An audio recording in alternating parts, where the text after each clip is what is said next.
重生末日前7天，手握1亿，我砸光买废矿。众人笑我是傻子，却不知我是从丧尸堆里爬回来的重生者。我睁眼的这一刻，距离全球丧尸病毒全面爆发仅剩7天。前世我只是个普通社畜，拿着老家拆迁的1亿补偿款，在末世前1周全款买下市中心大平层。没想到那套房子成了我的死亡囚笼。丧尸席卷城市的第3个月，我弹尽粮绝，被唯一信任的发小在尸潮围堵的楼梯间一把推下高台，在丧尸的撕咬中咽气。日期停留在末世爆发前7天，银行卡里刚到账的1亿拆迁款分文未动。前世的我就是在这7天里敲定了那套葬送性命的房产，而这一次我绝不会重蹈覆辙。3年末世挣扎的记忆刻在骨髓里，我比任何人都清楚，地面建筑在100万级尸潮面前不堪一击，高层公寓是断水断粮的死亡牢笼，只有深层地下的稳固工事才是唯一的活命之地。城郊那座关停10年的废弃煤矿瞬间出现在我脑海里，地下300米主巷道被坚硬岩层完整包裹，结构稳固，无坍塌风险，自带完整通风排水系统，产权清晰。我没有半分犹豫，直接敲定全款购买，加钱跳过所有常规流程，半天之内走完了全部交易前置手续。等到消息传开，亲戚圈彻底炸锅，网上也开始流传傻子花上亿买废矿的笑话，无数嘲讽扑面而来。但我对此毫不在乎，我只知道距离末世降临还有7天，旁人的不解在生死面前不值一提。这场豪赌我只有一次机会，赢了活下去，输了便是万劫不复。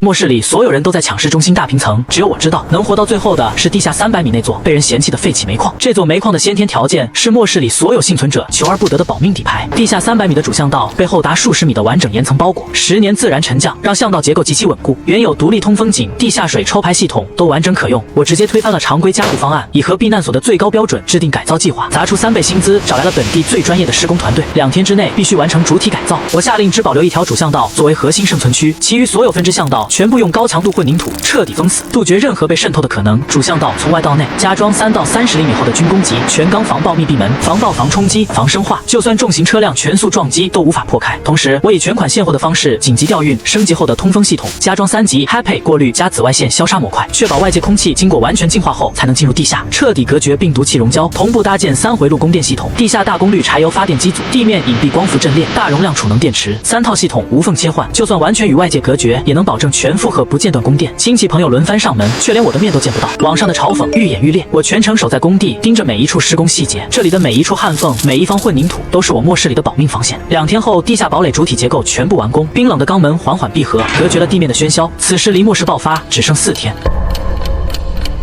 我花1个亿买下一座废弃的煤矿，把它改造成地下避难所，所有人都觉得我疯了。直到末世来临，煤矿的地下空间成了最安全的生存之地。地下堡垒主体竣工的那一刻，离末世爆发只剩4天，我立刻启动了覆盖全生存周期的物资筹备计划，要把这座地下堡垒的每一个角落都填满活下去的底气。食品是末世生存的核心，我全部锁定真空包装的军用压缩饼干、肉类罐头、冻干食品，按单人20年的消耗量储备，全款现货锁定供应链，要求1天内分批送达，超过50吨的物资全部存入地下恒温恒湿专用仓库，就算断电也能保证数十年不变质。同时，我紧急搭建了封闭水培种植区，采购全套水培设备、高产耐阴作物种子、足量营养液，确保长期生存的食物闭环。饮水安全同样是重中之重。除了升级后的地下水反渗透净化系统，我还储备了10吨桶装纯净水、数十万片净水片、2套备用便携净水设备，就算地下水系统出现故障，也能保证10年以上的安全饮水。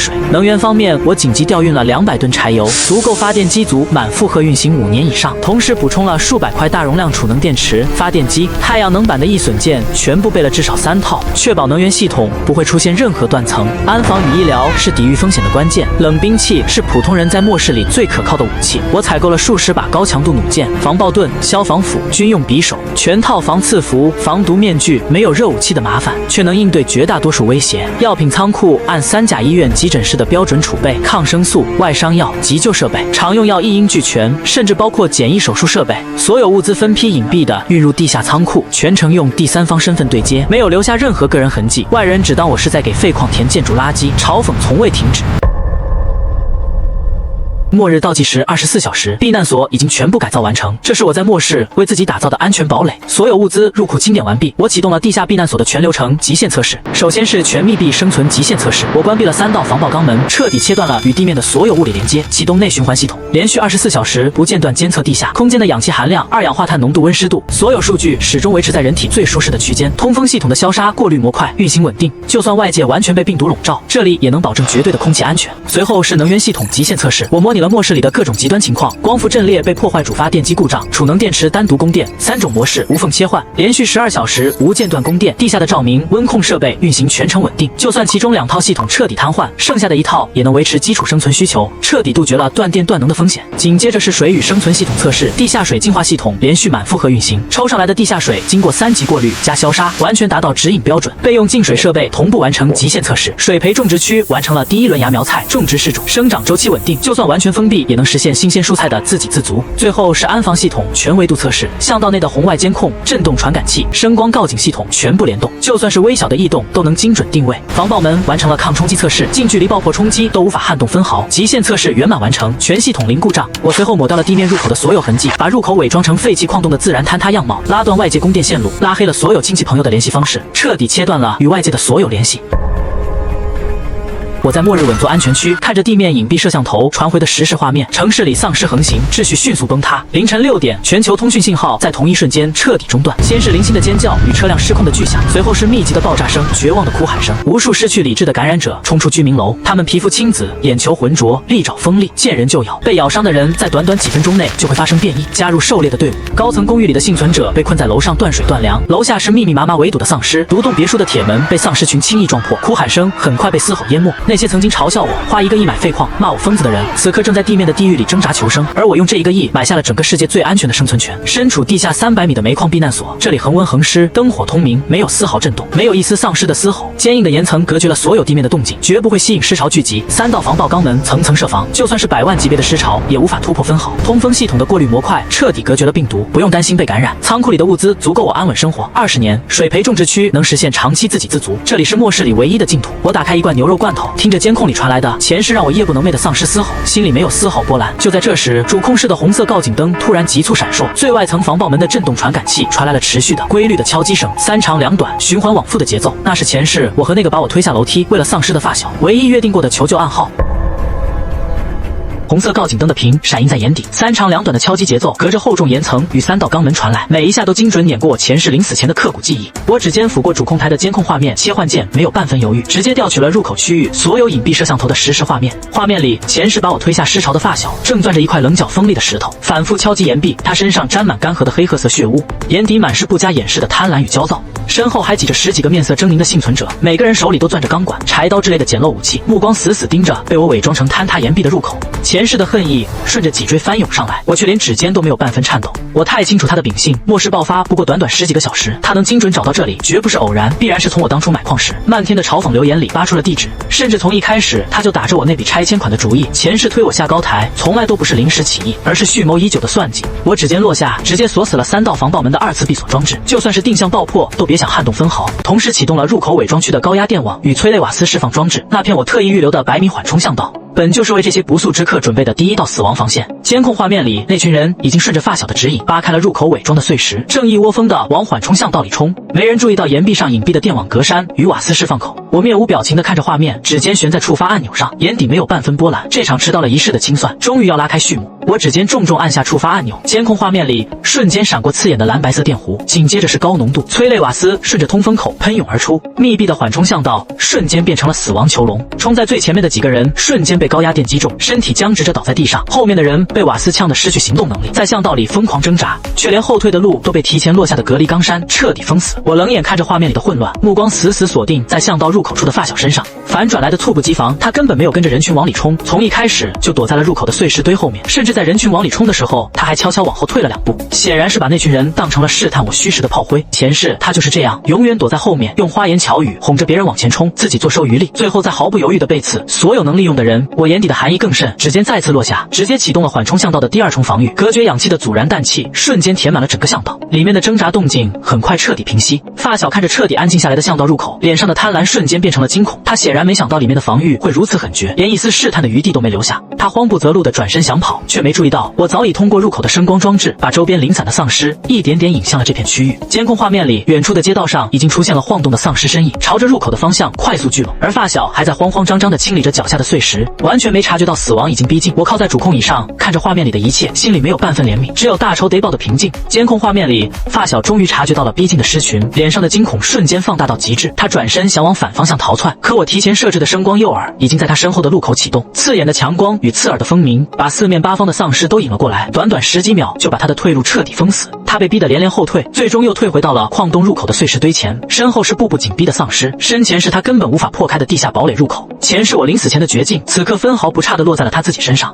我冷眼看着他疯狂地用石头砸着岩壁，重复着那3长2短的暗号，动作里满是歇斯底里的绝望。我没有丝毫动容，甚至连监控画面都没有切走，就这么看着他被丧尸群团团围住，看着他前世施加在我身上的绝望，完完整整反噬到他自己身上，直到画面里的动静彻底平息，我才指尖落下，关闭了入口区域的声光诱饵，启动了高温消杀装置，清理入口区域的所有痕迹。这场迟来的清算终于落下了帷幕，前世压在我心底最深的恨意，在此刻彻底烟消云散。我没有丝毫放松，立刻调取了矿洞周边5公里内的所有隐蔽监控，全面排查周边的动静。末世刚刚爆发，秩序彻底崩塌，人性的恶会被无限放大，发小的上门只是一个开始，后续必然会有更多的觊觎者。我重新核对了3道防爆门的闭锁状态，升级了入口区域的伪装，把碎石堆重新堆砌成自然坍塌的模样，甚至在上面覆盖了杂草与浮土，确保从地面看，这里就是一片彻底废弃的矿洞废墟，不会引起任何人的注意。距离末世爆发已经过去了3天，地面上的混乱愈演愈烈，监控画面里，城市已经彻底沦为了丧尸的乐园，零星的幸存者躲在建筑里，每天都在为了一口水、一口食物拼死挣扎。那些曾经嘲笑我花上亿买废矿的亲戚，早已没了消息，大概率已经葬身在了尸潮里。我没有丝毫波澜，每天按部就班地检查堡垒的各项系统运行状态，核对物资储备，打理水培种植区的作物，同时24小时监控着矿洞周边的所有动静。这3天里，陆续有零散的幸存者和丧尸路过矿洞区域，但都被入口的伪装骗过，没有发现地下堡垒的存在。直到这天下午，监控画面里出现了一支10几人的幸存者队伍，他们开着2辆改装过的越野车，车上装满了武器和物资，一看就不是普通的幸存者，而是末世里抱团掠夺的恶势力。他们在矿洞周边停了下来，拿着地图反复比对，显然是在寻找合适的藏身地点。我的神经瞬间绷紧，指尖快速切换着各个角度的监控画面，死死盯着这群人的一举一动。他们下车后开始在矿洞周边的区域搜索，手里拿着金属探测仪，一点点排查着地下的异常，显然是有备而来，专门寻找地下空间作为据点。我立刻启动了最高级别的隐蔽模式，关闭了地面光伏阵列的所有外路线路，切断了通风井的外路排风，堡垒全系统进入静音内循环运行状态，确保不会有任何声音、热量、电磁信号泄露到地面。同时，我启动了矿洞周边所有的陷阱与预警装置，只要他们敢踏入核心区域，就会立刻触发死亡防线。监控画面里，那群人已经搜索到了距离入口不足100米的区域，金属探测仪的探头反复扫过地面，领头的人不断对着地图比划，嘴里不停说着什么，脸上满是笃定的神情。我冷眼看着他们的动作，指尖悬在陷阱触发按钮上，随时准备应对突发状况。反转来的毫无预兆，他们的金属探测仪突然在距离入口几百米外的一处废弃厂房发出了警报，那群人瞬间兴奋起来，一窝蜂地朝着厂房冲了过去，完全忽略了旁边的废弃矿洞区域。我立刻切换了厂房区域的监控，才发现那里是我之前废弃的临时物资中转点，残留了一些金属构件才会触发探测仪的警报。这群人显然把厂房当成了目标，开始在厂房里大肆搜索，甚至砸开了厂房的地下室，完全没在关注矿洞这边的动静。我悬着的心稍稍放下，却没有丝毫放松警惕，依旧死死监控着他们的动向。这群人的装备精良，组织性极强，一看就是末世里的狠角色，就算暂时离开，也随时可能折返。果然到了晚上，这群人在厂房里安顿了下来，甚至在周边设置了岗哨和防御工事，显然是打算把这里当成长期据点。他们的据点距离我的矿洞入口只有不到1公里，相当于一颗定时炸弹埋在了我的家门口，随时可能发现地下堡垒的存在。我没有丝毫犹豫，立刻制定了清除计划。前世3年的末世挣扎，我太清楚这种掠夺者的秉性，只要他们发现这里有地下堡垒，必然会不惜一切代价强攻。与其被动防御，不如主动出击，在他们发现我的存在之前，彻底清除这个威胁。天刚蒙蒙亮，监控画面里的丧尸开始在街道上游荡。我穿戴好全套防刺服与防毒面具，背上高强度弩箭与消防斧，启动了堡垒的全自动防御模式，锁死了3道防爆门，只留下了一条隐蔽的应急逃生通道。这是我末世爆发后第一次踏出地下堡垒。我顺着应急通道的隐蔽出口走出，出口设置在一处陡峭的山壁上，被茂密的灌木丛完全覆盖，就算有人从旁边路过，也绝对发现不了。压低身形，借着晨雾的掩护，一点点朝着废弃厂房的方向摸去。沿途清理了3只零散的丧尸，没有发出半点动静。我绕到厂房的后方，爬上了厂房的屋顶，借着通风管道的掩护，看清了厂房里的全貌。这群人一共16个，每个人都有武器，其中4个人拿着自制的枪械，剩下的人拿着砍刀与钢管。厂房里还关着3个瑟瑟发抖的普通人，显然是他们抓来的俘虏。我没有丝毫心软，前世我见多了这种掠夺者，他们只会欺凌弱小，抢夺物资，比丧尸还要可怕。我拿出提前准备好的声光诱饵，设置好出发时间，然后顺着屋顶的排水管滑到地面，绕到了厂房的正门方向。3分钟后，声光诱饵在厂房后方的树林里启动，刺眼的强光与刺耳的风鸣瞬间响起，把周边几公里内的丧尸都引了过来。厂房里的人瞬间乱作一团，大部分人都拿着武器朝着后方冲了过去，只留下2个人看守正门，还有2个人看着俘虏。机会来了，握紧手里的弩箭，眼底闪过一丝冷意。这场清除行动动正式开始。我借着掩体的掩护，精准扣动弩箭的扳机，2支淬了麻药的弩箭瞬间飞出，精准命中了正门2个看守的脖颈，两人连哼都没哼一声，就直挺挺地倒了下去。我快速冲上前，拖走2人的尸体，藏进了旁边的集装箱里，没有留下任何痕迹。紧接着，